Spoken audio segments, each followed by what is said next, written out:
So let's have a little chat, shall we? I was thinking about something that crossed my mind.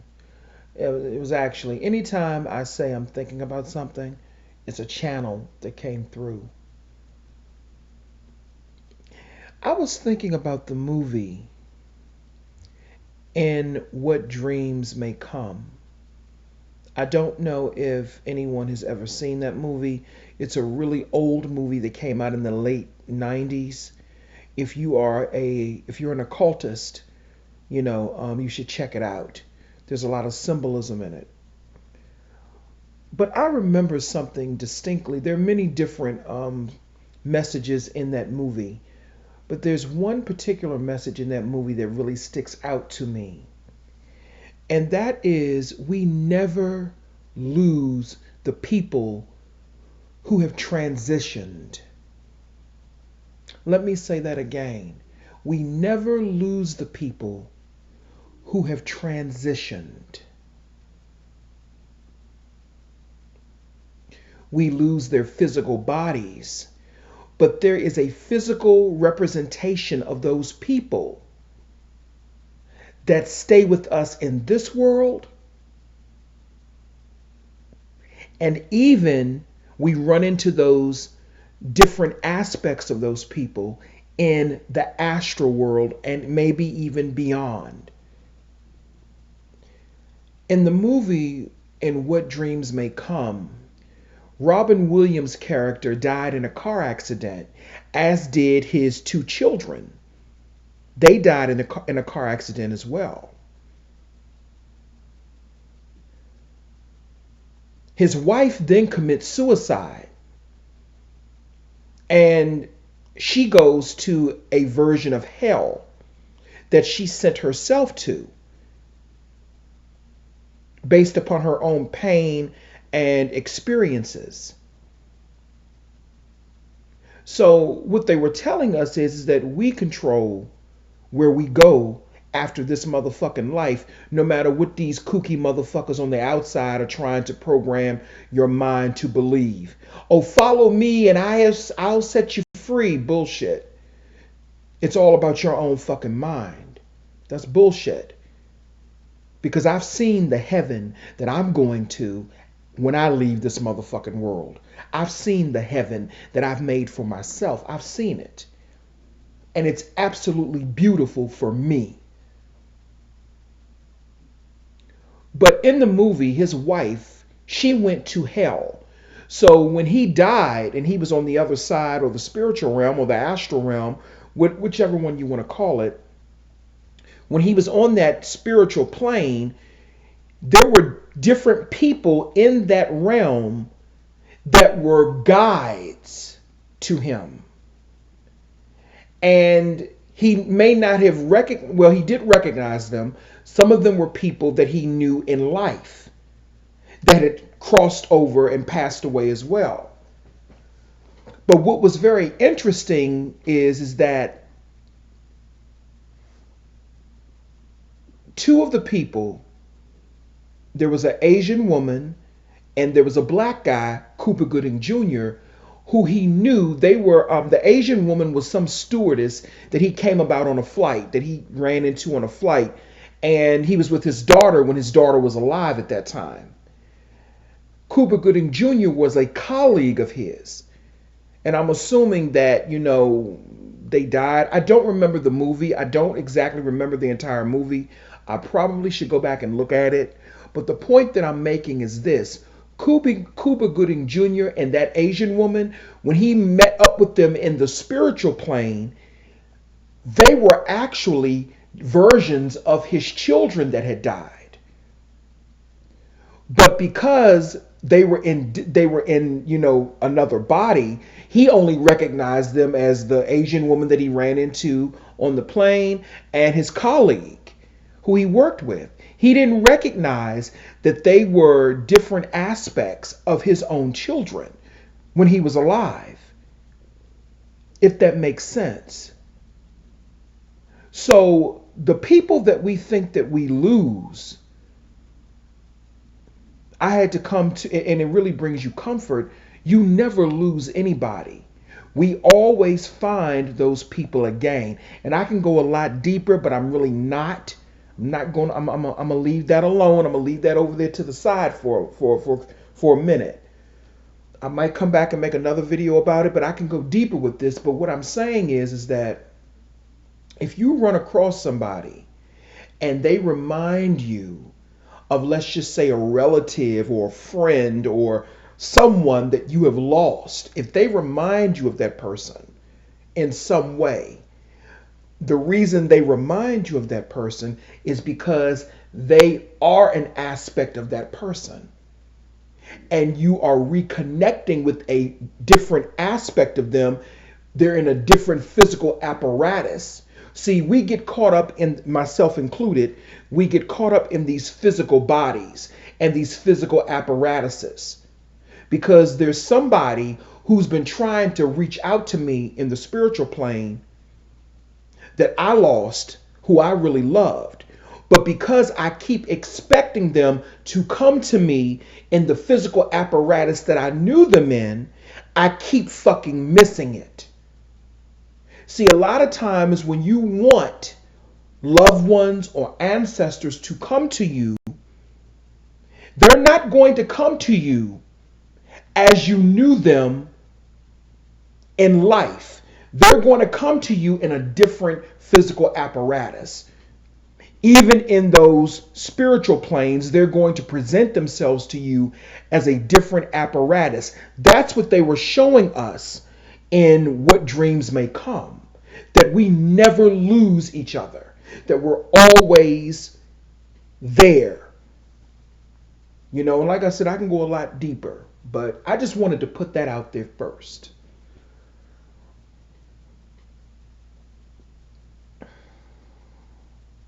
The other topic that I wanted to talk about was, slipped my mind.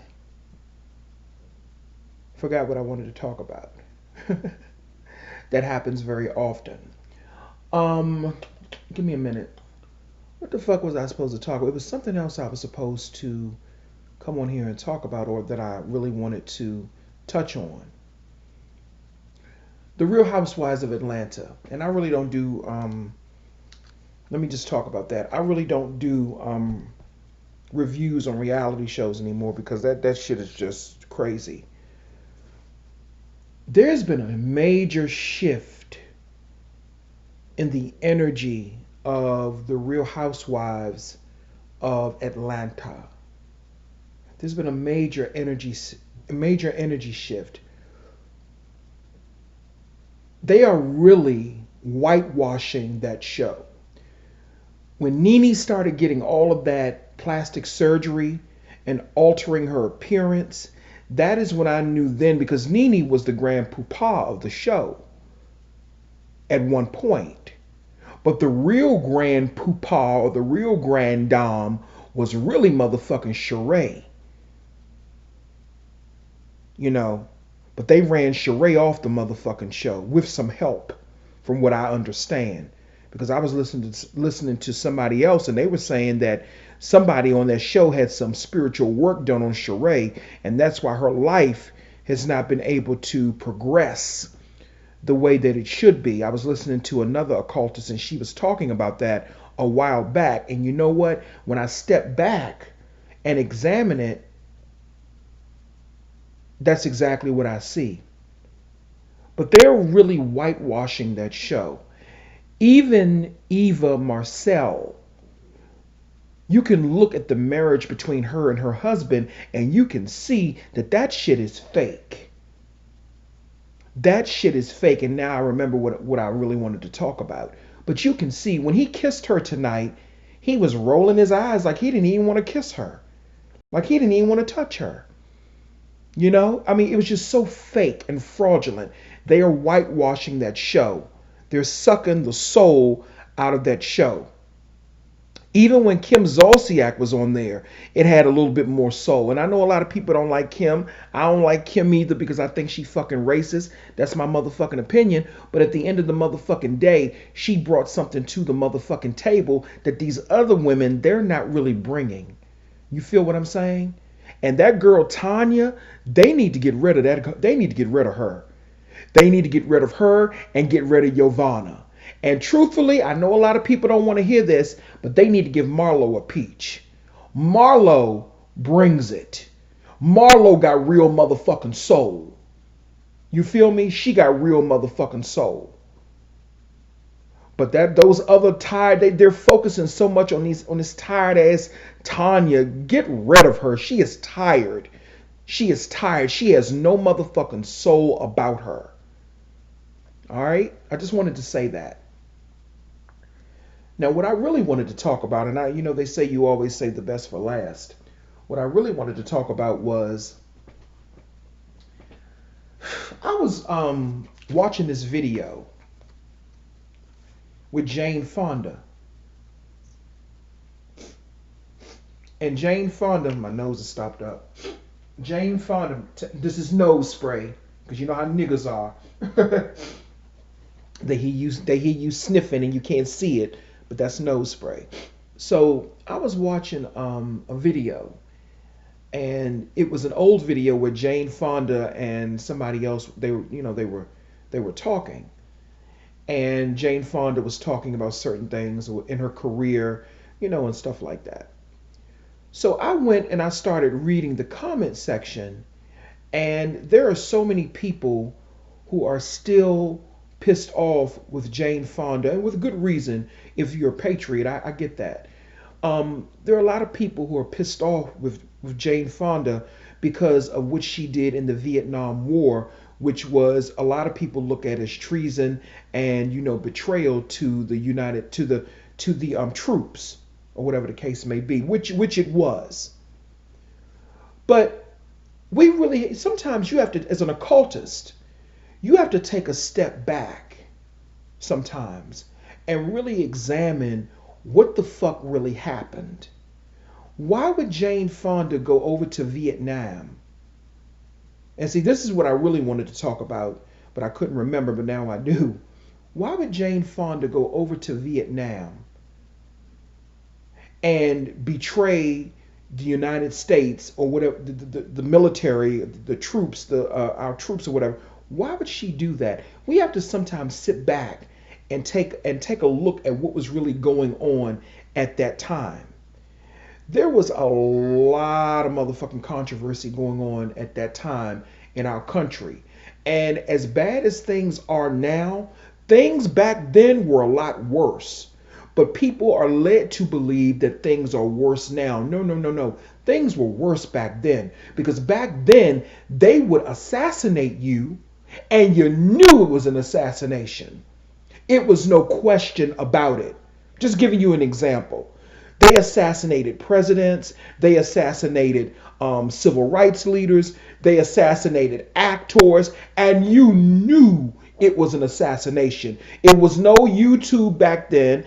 It was no, questioning, there was no conspiracy theorist and all that bullshit. It was no need for it, because you knew, just like when they assassinated JFK, you knew that they assassinated him. When they assassinated Malcolm X, you knew it. When they assassinated Martin Luther King, you knew it.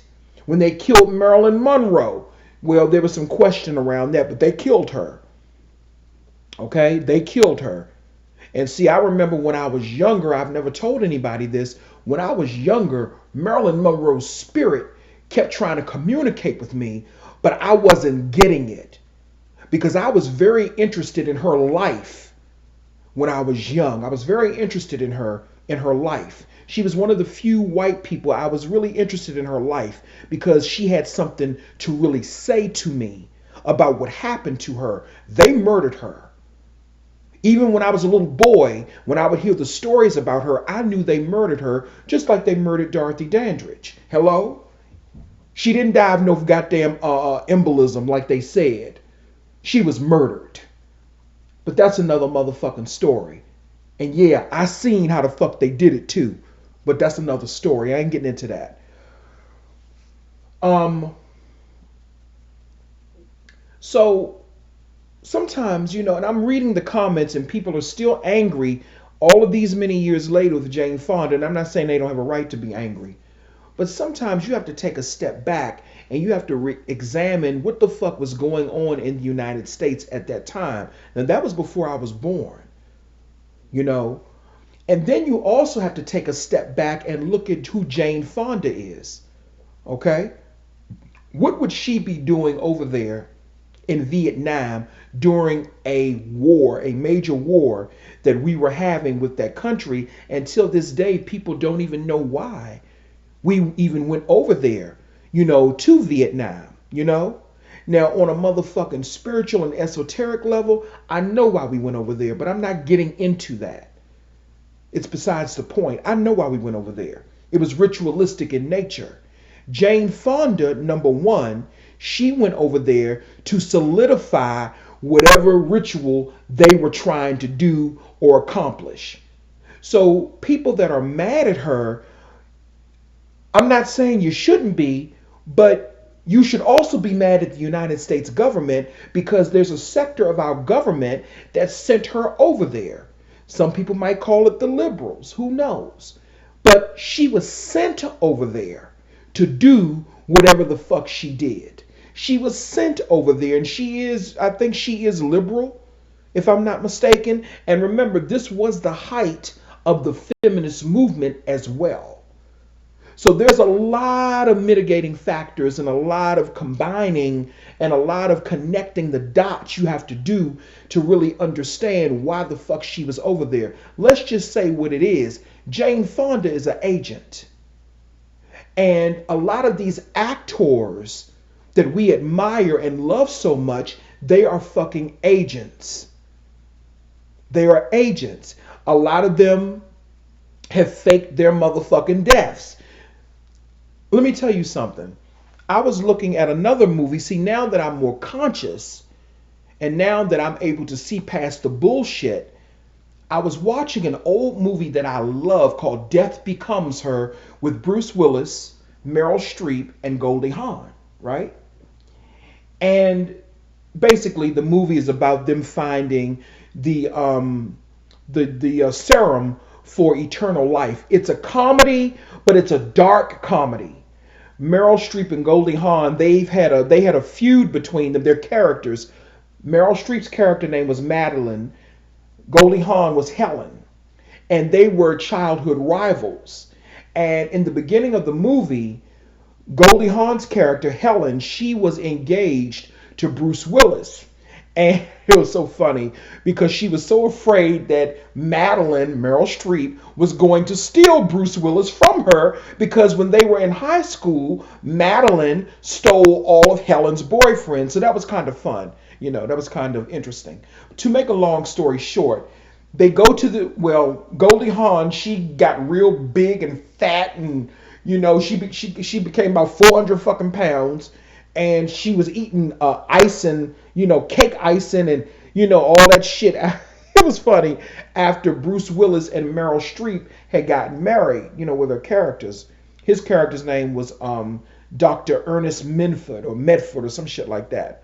But anyway, in that movie, Meryl Streep and Goldie Hawn, they took a serum, some type of youth serum, or some type of serum that made them live forever. And what I found interesting is that when they went to the woman who was the leader of this, of this little cult, of all these people that took this serum, who lived forever, they went to the woman and she was telling them about her different clients who paid to take this serum. But the thing is that once you took it and you lived forever, when you were famous, you had to somehow fake your death or whatever the case may be. And they showed Elvis. They showed James Dean. And James Dean was an actor from back in the 1950s. Now, that was some motherfucking, not the real ones, of course, but they showed people portraying them. So symbolically, they're trying to tell us that a lot of these motherfuckers fake their deaths. So what I'm saying is this. A lot of these actors who we think are dead or who have died under mysterious or tragic circumstances, a lot of them were actually agents, and they were only put in the spotlight as actors to complete a certain mission. And once that mission was completed, they faked their deaths. And that was probably the case with Elvis, James Dean, and others as well. Actors, a lot of them are agents. And that is the case with Jane Fonda. Jane Fonda is an agent. Okay? She's an agent. She's also a witch too. She's a witch. Okay? She's a witch. And see, that's what makes it a little bit even more motherfucking tricky, because she's a fucking witch. But that shit that she did over there in Vietnam, she did that because that's what she was told to do. She was told to do that. And see, people, people have a hard time wrapping their heads around the fact that the government can be very fucking corrupt. It can be very motherfucking corrupt. Just like back in the 1980s, the 80s and the early 90s, but mainly the 80s. Well, no, the 90s. I want to say both decades. For those people who are younger, back in the 80s and 90s, that was a time of indoctrination of fear. Indoctrination of fear. Remember that show, A Current Affair, that used to come on in the late 80s? They would show you the most horrible stories. They would tell you. I remember one time it really scared the shit out of me because I didn't know any better at the time. But they would always, and Unsolved Mysteries, that one too. They would always have these creepy, shows about different situations and different things that happen to people. I remember one particular episode. It dealt with a haunted house. And they were saying all of these horrible things that were happening in their house. First of all, a lot of these hauntings are fake. Let me say that again. A lot of these hauntings are fake. And when I say they're fake in the sense that there's a spirit that's tormenting a certain location. Okay? Because if it's really an aggressive type of energy, if it's really an aggressive type of fucking energy, it would be doing more than opening and closing motherfucking doors. Okay? Truth be told. A lot of these hauntings that they have presented to us in movies and in the media, they are fake. I'm not saying all of them are fake. They are fake, just like the Exorcist. That actually took place here in my motherfucking area back in the 19 motherfucking 40s or 50s.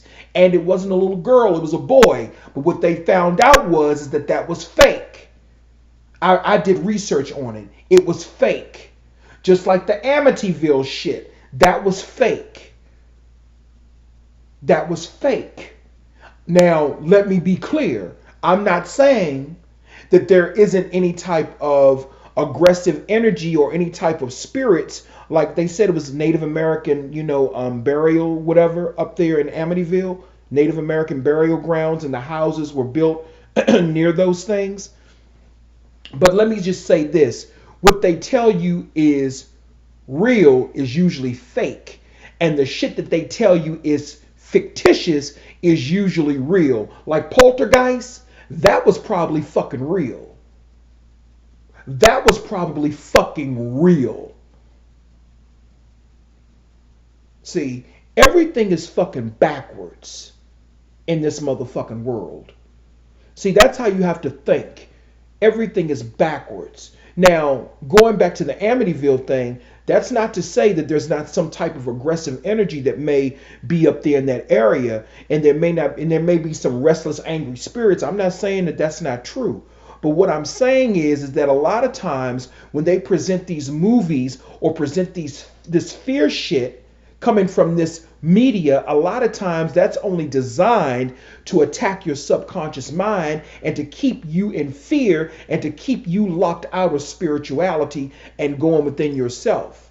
Because I understand how they program your mind because they did it to me. Now, when I look at scary movies, that shit don't even scare me no more because I know better. I know better. I've seen worse looking, horrible looking spirits in the fucking spiritual. I've seen them, and there's nothing to be scared of.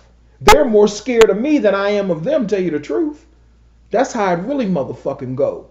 When your mind is in a certain motherfucking place. That's why everybody ain't cut out for this motherfucking work. Everybody's not cut out for this type of work.